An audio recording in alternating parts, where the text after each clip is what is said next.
ligger cirkler.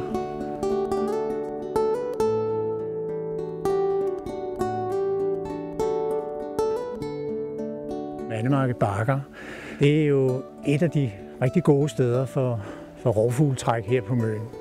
Og de arter, vi kan se her, det er først og fremmest musvåger her på den her tid i efterårstiden, men også mange spurvehøge. Og ellers så har vi jo tårnfalke, der står her rundt omkring, og muser, som man kalder det.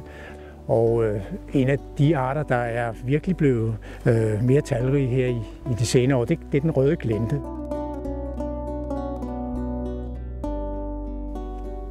Nej, hey, en havørn for søren da. Jeg tror, det er en gammel fugl med hvid hale. Og nu har vi jo altså de her 30 par i landet, så de strejfer jo noget rundt, og vi har dem altså tit. Nu skal vi lige holde øje med den. Skal vi lige se. Ah, den er flot.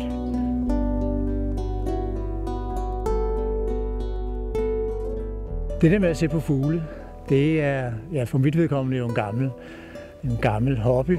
Der er et spændingsmoment i det. Man ved jo aldrig, hvad dagen bringer. Så man går ud, og så håber man på, at der er et eller andet. Og man kender det jo også ud fra årstiderne, hvad der er mulighed for. Men det er også spændende i det øjeblik, at der så dukker noget helt uventet op.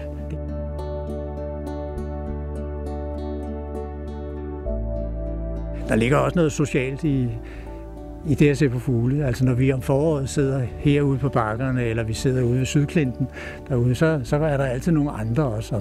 Så sidder man og hygger sig, og så opdager man nogle sjove fugle, og da man er flere til det, så bliver der også opdaget nogle flere.